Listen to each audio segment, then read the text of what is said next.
I know I teach Ikkyo a lot on this channel, but from the feedback I get, I'm told that it's one of the hardest for people to feel comfortable executing, and it's one of the hardest for teachers to teach. So today's video is from our 5-day summer camp in Los Angeles last August. It picks up right where we left off when we had been working on this idea of falling, having Nage fall into uke sort of. It's just an exercise, but we spent some time on this. It was in last week's video if you caught that. And the object behind this, the goal behind this, was to get uke to follow through more with the ukemi and to get Nage to stop pushing down on uke's arm. So anyway, it was a bit unconventional, but when we circled back to Ikkyo in the more conventional sense, I did see some improvement. So you can be the judge. You'll see it today. And if you saw last week's video, you can compare the two. I hope today's video will give you some insight, inspiration, and motivation to help you make the most of your training and take your Aikido to the next level. Let's check it out.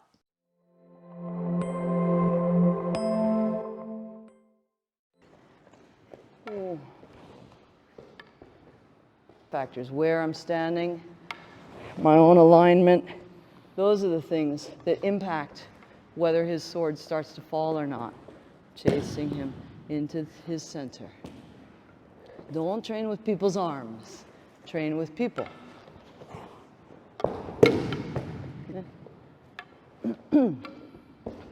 Okay, without the swords, just let your arm follow his wrist. Go ahead. Ooh. And now, enter, sit.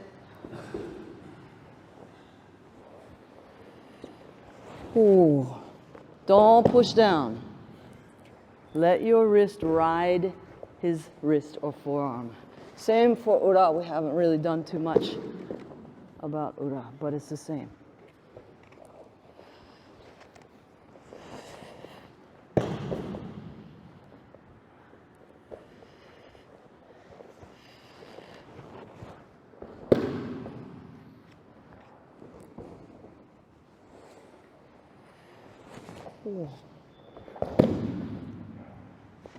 Hi, dozo. Yesterday, during our dinner get-together, we talked about when we were on Zoom and we did all of this stuff, training with sticks in front of our cameras. But anyway, what we were just doing helps then when you want to move on to Nikkyo, Sankyo, Yonkyo. So this hand stays open, open, open, open, open, open. And the sword, or the wrist, falls into a place where you, oh, wow. Ideally, that other person's hand falls into a spot that becomes Nikkyo or Sankyo. Not do a Nikkyo on them.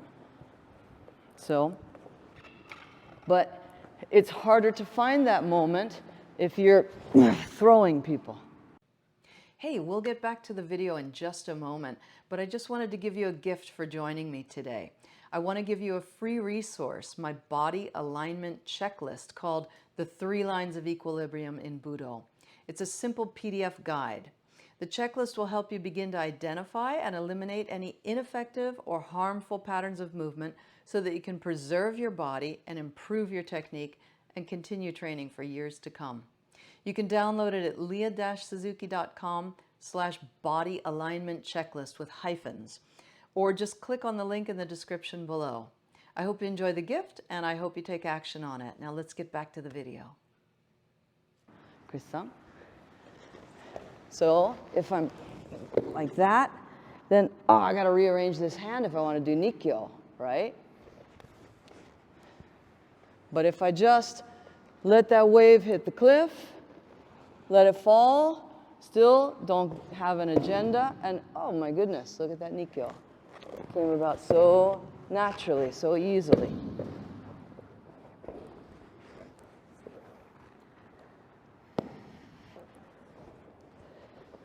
Here, still open. Now, here.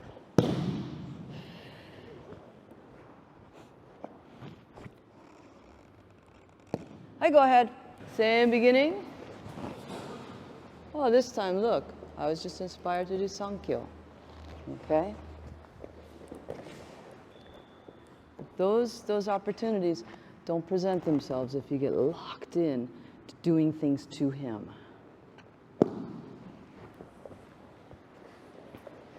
Oh.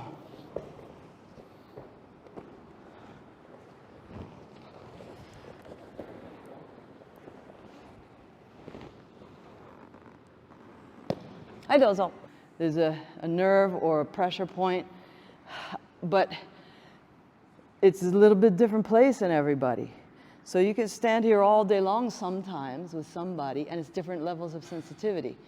He can like, I'm gonna try to hurt you, but if you kind of have an ebb and flow, then you can try to have this as sort of a secondary element. And the primary element is your centering connection.